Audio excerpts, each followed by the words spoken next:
Tudo bem, amigos? Chegamos à nona lição do trimestre em que estamos estudando sobre o livro de Isaías e sobre o que é tratado nesta nona lição. Esta lição apresenta a Cristo como o centro do livro de Isaías, a Cristo como o centro da salvação e mais.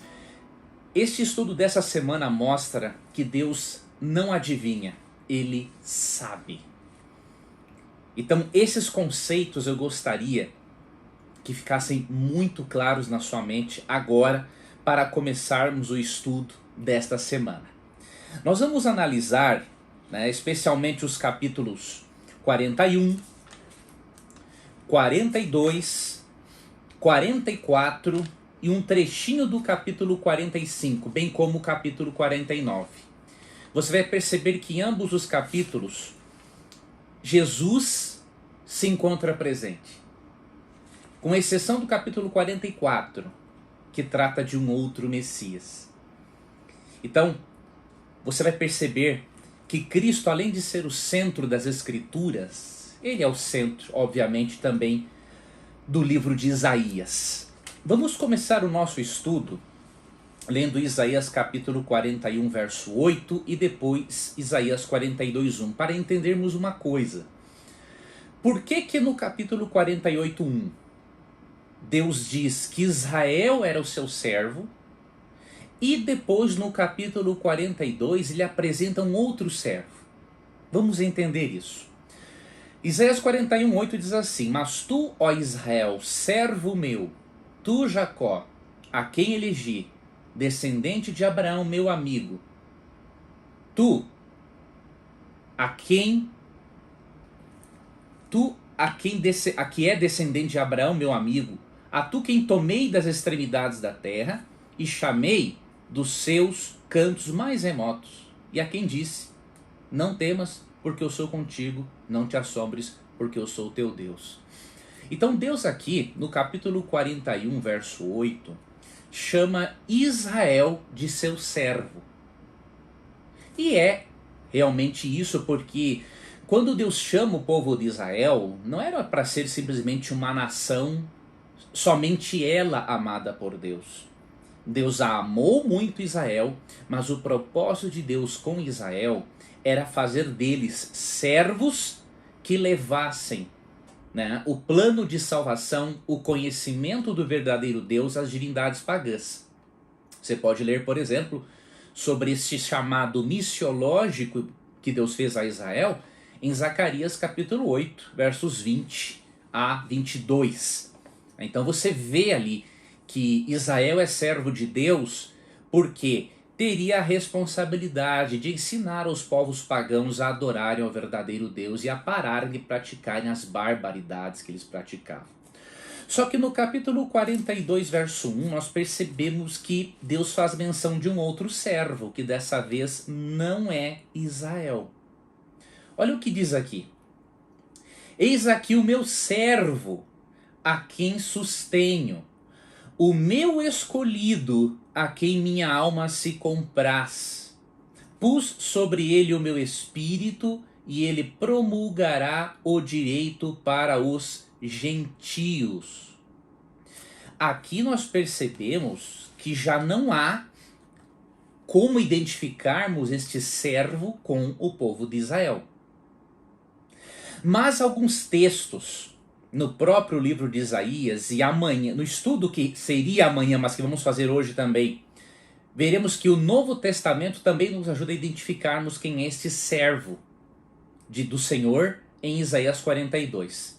Mas vamos ver aqui alguns trechos no próprio livro de Isaías. Isaías capítulo 49, verso 5, diz assim, Mas agora diz o Senhor, que me formou desde o ventre para ser seu servo, para que torne a trazer Jacó e para reunir Israel a ele, porque eu sou glorificado perante o Senhor e o meu Deus é a minha força.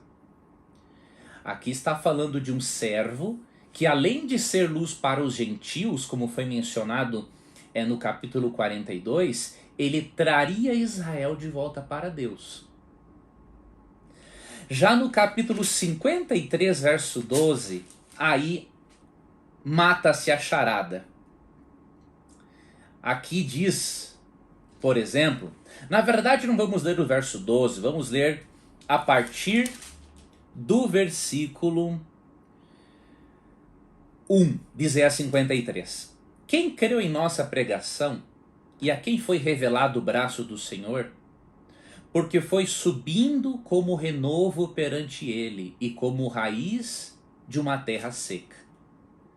Lembre-se de Isaías 11, onde Jesus é chamado de o renovo de Jessé, descendente de Davi, não é? Não tinha aparência nem formosura. Olhámo-lo, mas nenhuma beleza havia que nos agradasse. Era desprezado e o mais rejeitado entre os homens. Homem de dores e que sabe o que é padecer. E como um de quem os homens esconde o rosto, era desprezado e dele não fizemos caso. Certamente ele tomou sobre si as nossas enfermidades e as nossas dores levou sobre si. E nós o reputávamos por aflito, ferido de Deus e oprimido. Mas ele foi traspassado pelas nossas transgressões e moído pelas nossas iniquidades. O castigo que nos traz a paz estava sobre ele, e pelas suas pisaduras fomos sarados. E aí o versículo 12. Por isso eu lhe darei muitos como a sua parte, e com os poderosos repartirá ele o despojo. Porquanto derramou a sua alma na morte, foi contado com os transgressores. Contudo, levou sobre si o pecado de muitos e pelos transgressores intercedeu. Não há dúvidas de que a leitura de Isaías 49, 5, Isaías 53, 1 a 5, né, mais o versículo 12, identifica este servo como Jesus Cristo. Além de Israel ser servo de Deus, Jesus Cristo viria como grande representante de Israel para atrair gentios a Deus e para atrair os israelitas, os judeus, de volta ao Senhor. A descrição aqui do castigo que Cristo sofreria na cruz, a descrição do sofrimento dele, no verso 7, né, foi humilhado, oprimido e humilhado, mas não abriu a boca, como cordeiro foi levado ao matadouro. Né? João 29, João Batista diz que Cristo é o cordeiro de Deus que tira o pecado do mundo. Então este servo que aparece diversas vezes no livro de Isaías, né, ele é o Senhor Jesus Cristo. Ou seja, com 600, 700 anos antes, Isaías estava profetizando a primeira vinda de Cristo. E que Cristo é este servo e este servo sofredor de Isaías 53, porque ele sofreu pelos nossos pecados, nós podemos ver de forma mais clara quando lemos Isaías 42, 1 a 7. Quando lemos esse texto e o comparamos com Mateus 12, 15 a 21, para vermos como que Mateus, um autor judeu e inspirado, interpretou esse texto. Isso é importante. Então o que diz Isaías 42, 1 a 7? Vamos ler. Eis aqui o meu servo, a quem sustenho, o meu escolhido, a quem minha alma se compraz. Pus sobre ele meu espírito, e ele promulgará o direito para os gentios. Então, primeiramente, este servo falaria sobre o direito, sobre a justiça, sobre Deus, também para os não israelitas.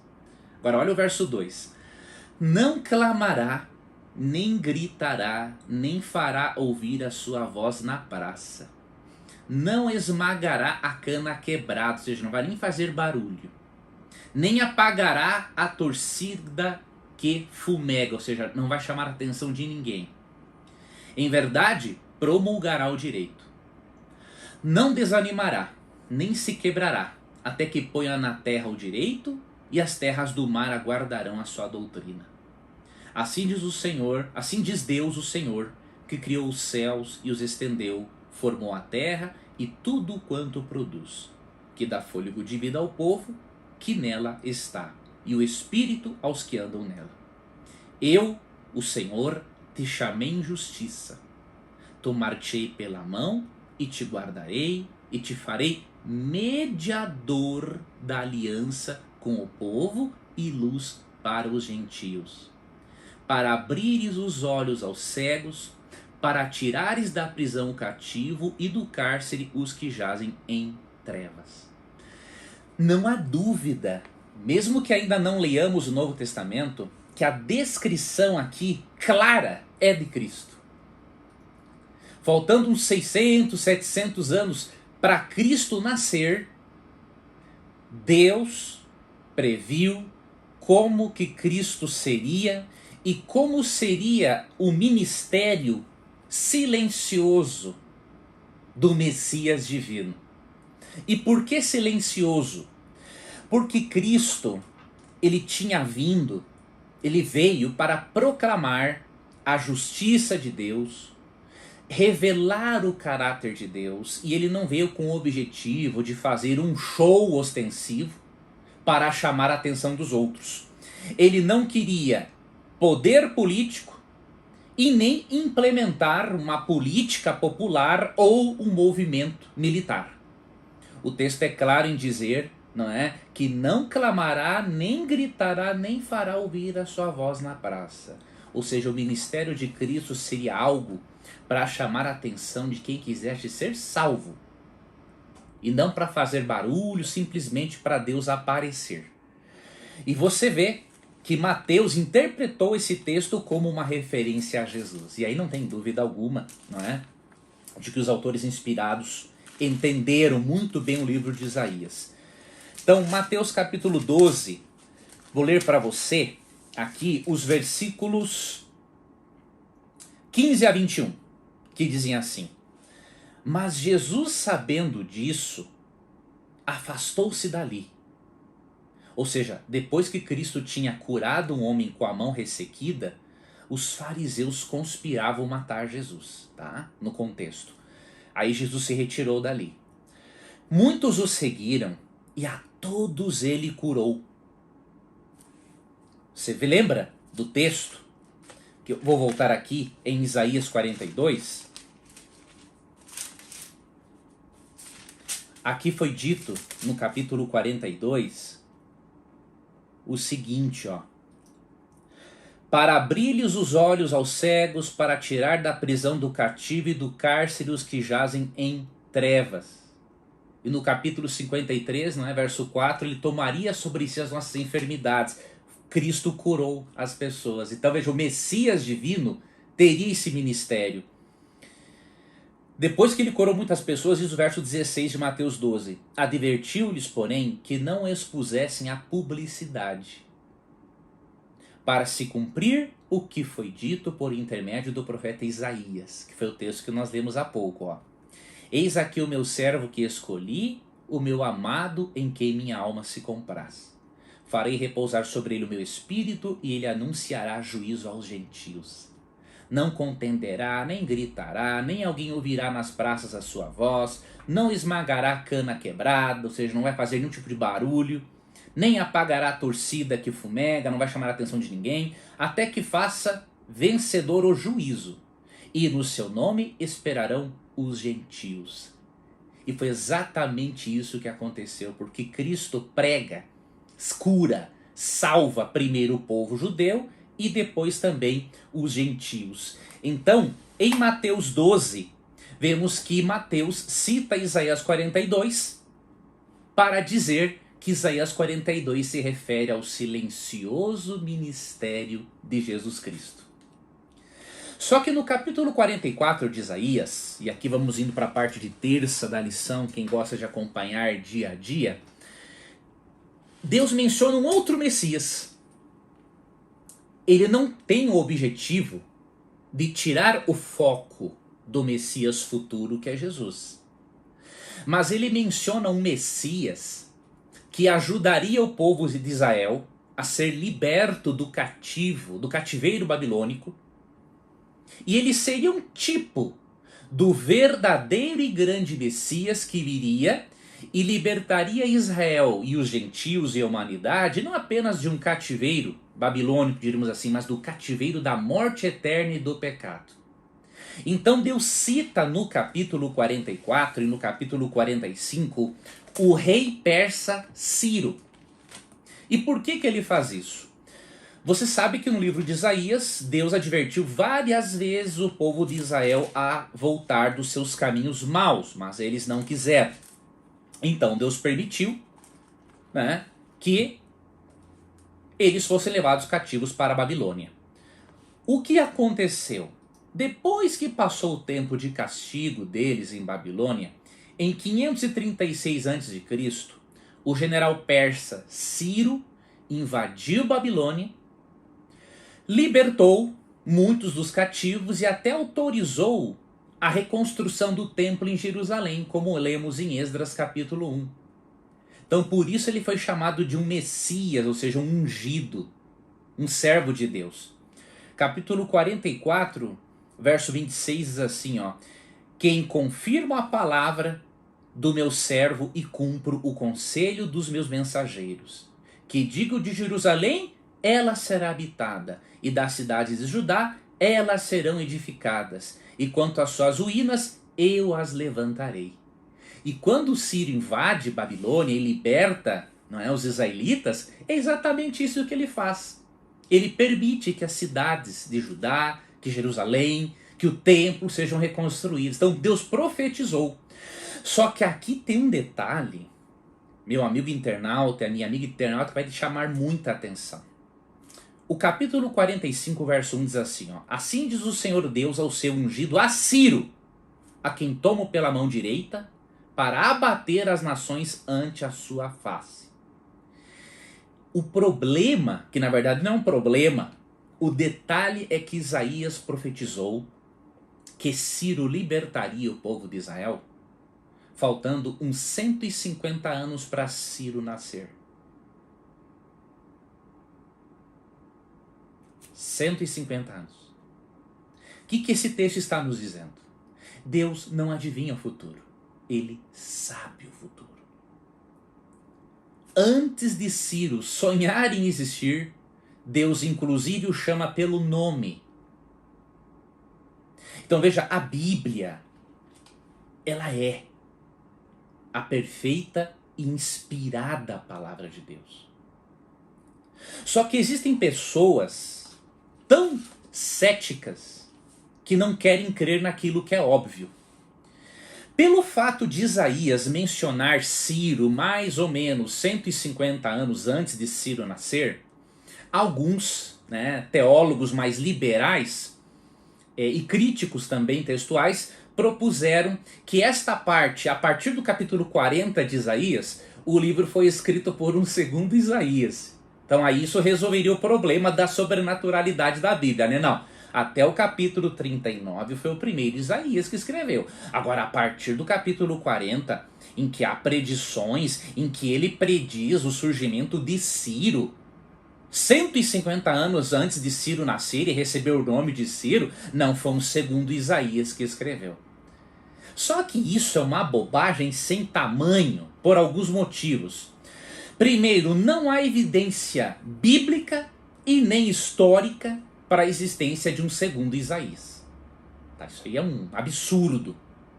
Outro aspecto, se existisse um segundo Isaías, ou alguém, um pseudo-Isaías, alguém que tivesse assumido o nome de Isaías, essa pessoa seria uma pessoa importante, porque ela teria sido usada por Deus para escrever o restante do livro de Isaías. Mas isso não é nem cogitado.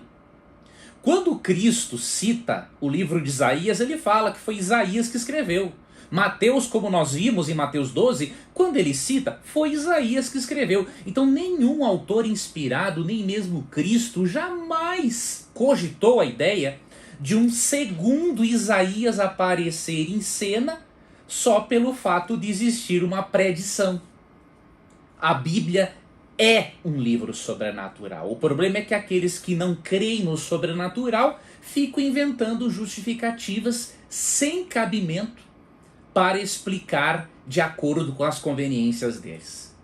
Então eu quero mostrar para você que Deus não adivinha, ele sabe. O que Deus diz aqui em Isaías 44, 6 e 7? Ó? Assim diz o Senhor, Rei de Israel, seu Redentor, o Senhor dos Exércitos. Eu sou o primeiro e eu sou o último, e além de mim não há Deus. Quem há como eu, feito predições desde que estabeleci o mais antigo povo, que o declare e o exponha perante mim? Que esse anuncie as coisas futuras, as coisas que hão de vir. Então Deus aqui ele fala, né, que além dele não há outro Deus, e ele faz um desafio: me mostre alguém que consegue predizer, prever o futuro assim como eu. Então por isso que foi possível Isaías saber com 150 anos de antecedência que Ciro seria uma espécie de ungido, de Messias, que libertaria Israel, porque Deus o inspirou, porque Deus deu a informação a Isaías. É por isso que 2 Pedro 1, 19 a 21 diz, não é? Que toda a Bíblia, né, nenhuma profecia da Escritura provém de particular interpretação, mas homens santos falaram da parte de Deus, movidos pelo Espírito Santo. Então foi o Espírito Santo, a terceira pessoa da Trindade, quem revelou a Isaías, através de sonho ou através de visões, que Ciro existiria 150 anos depois desta profecia aqui. Então, esta é uma evidência fortíssima de que a Bíblia que você tem em mãos não é simplesmente uma obra humana. Ela tem dupla autoria, divina e humana. As ideias são divinas e as palavras são humanas. Tá bom? E agora vamos finalizar o estudo, né, desta próxima semana, analisando o capítulo 49, tá? O capítulo 49 também fala da vinda do Messias e de um Messias que seria a luz para os gentios, para os pagãos.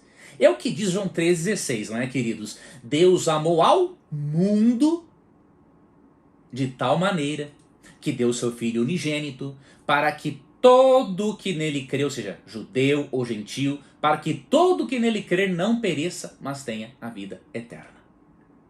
Então, este assunto da abrangência do ministério do Messias sofredor que foi Cristo, este assunto é tratado também no capítulo 49. E eu vou ler aqui para você os versos 4, né? Primeiro vamos ler aqui o versículo 3, depois o 4 e o 7. E me disse, tu és o meu servo, és Israel, por quem hei de ser glorificado. Você pode perguntar, mas se no contexto você está falando que é Jesus, a luz para os gentios, por que ele é chamado de Israel aqui? Porque Jesus é o representante de Israel.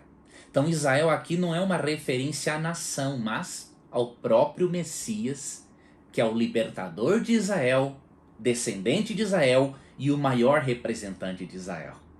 É uma outra forma de Deus dizer o seguinte, já que o Israel como nação falhou, o grande representante de Israel não vai falhar. Aquilo que ele virá fazer na terra será terminado. Que é curar, trazer justiça, amor, revelar o verdadeiro caráter de Deus e morrer pelos pecados da humanidade. Tá? Verso 4. Eu mesmo disse, debalde tenho trabalhado, inútil e vãmente gastei as minhas forças. Ou seja, no seu lado humano, Cristo teve momentos em que ele estava cansado. Todavia o meu direito está perante o Senhor, a minha recompensa perante o meu Deus. Ou seja, Cristo, no Getsemane, não é? Em Mateus 27, ele falou para o Pai assim, Pai, se possível passa de mim esse cálice, contudo não seja como eu quero, e sim como tu queres. Então nós vemos aqui que este Messias, que é luz para os gentios e que é identificado com Israel, ele, mesmo cansado, mesmo pressionado pelas forças do mal, mesmo tendo a impressão de que poderia perder, não é, na sua natureza divina humana, ele tinha exposto o seu direito perante o Senhor e ele tinha certeza que ele receberia a recompensa de Deus Pai.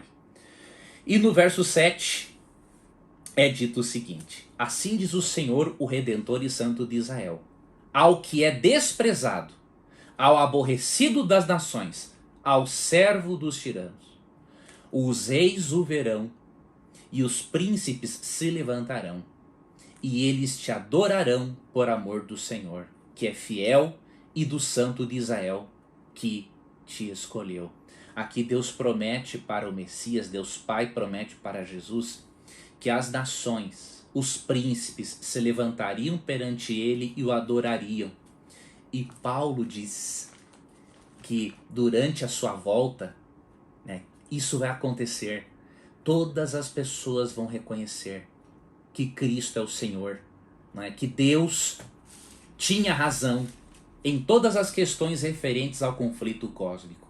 Filipenses 2, 10 e 11. Para que ao nome de Jesus se dobre todo o joelho, nos céus, na terra e debaixo da terra, e toda língua confesse que Jesus Cristo é Senhor, para a glória de Deus Pai.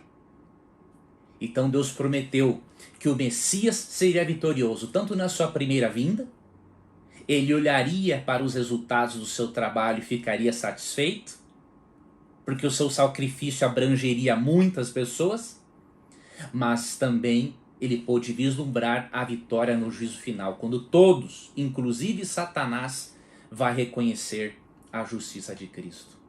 E sabe quando que isso vai acontecer? Vou finalizar lendo o último texto bíblico. Isso vai acontecer quando Jesus Cristo voltar. Quando Jesus Cristo voltar, né, Deus vai cumprir esta promessa de que todo joelho se dobrará diante de Jesus. Todas as pessoas, sejam cristãos ou não, sejam ateus ou agnósticos, vão reconhecer que Deus foi justo em sua forma de julgar a humanidade e lidar com o pecado. E aí eu vou ler para você aqui o que está em 2 Tessalonicenses 1, 7 a 9, para mostrar para você que nós devemos ficar motivados com estas profecias que falam da primeira vinda do Messias, mas também ficar motivados com as profecias que falam da segunda vinda do Messias, quando ele concretizará o plano de salvação, dando a vida eterna para os filhos de Deus. E em 2 Tessalonicenses 1, 7 a 10, na verdade, diz assim: e a vós outros, que sois atribulados, alívio juntamente conosco, quando do céu se manifestar o Senhor Jesus com os anjos do seu poder, em chama de fogo, tomando vingança contra os que não conhecem a Deus e contra os que não obedecem ao Evangelho de nosso Senhor Jesus. Só um parênteses, aqui não tem arrebatamento secreto, é bem visível. Estes sofrerão penalidade de eterna destruição, banidos da face do Senhor e da glória do seu poder. E aí o que os justos farão nesta ocasião? Quando vier para ser glorificado nos seus santos e ser admirado em todos os que creram naquele dia. Que bênção! A primeira vinda de Cristo a esta terra é mais do que comprovada. Até mesmo um ateu sabe que o Jesus histórico existiu. Mas como nós cremos que Jesus é mais do que um personagem histórico, ele é divino, se ele veio pela primeira vez, você não tenha dúvidas de que ele vai vir pela segunda vez. A primeira vinda de Cristo é a garantia de que ele virá a segunda vez, porque ele precisa concluir o seu plano de salvação. Então mantenha na sua mente que Cristo é o personagem central da Bíblia, que Cristo é o personagem central do livro de Isaías, e que assim como ele veio pela primeira vez, ele voltará uma segunda vez para buscar os seus, dar a vida eterna a eles e dar o reino eterno, tanto no céu quanto na terra restaurada, a todos os seus filhos. Muito obrigado por você ter acompanhado, né, a lição desta semana, que vai se seguir agora. Se você ficou com alguma dúvida referente à lição, você pode escrever aqui nos comentários, que eu estarei gravando, como agora é de costume, um outro vídeo respondendo as suas perguntas. E aí, para a próxima semana, nós vamos estudar a lição de número 10, não é? do trimestre, né? Um total de 13 lições. E aí finalizaremos o livro de Isaías na 13ª lição, né? E depois do livro de Isaías, nós vamos estudar sobre a aliança eterna, a promessa de Deus. Vamos entender definitivamente, né, no próximo trimestre, o que é antiga, o que é nova aliança, e você vai ver que este conhecimento será muito precioso para você. Mas vamos ainda ter mais 3 semanas de estudo do livro de Isaías. Que Deus abençoe a você, um ótimo estudo e até o nosso próximo encontro.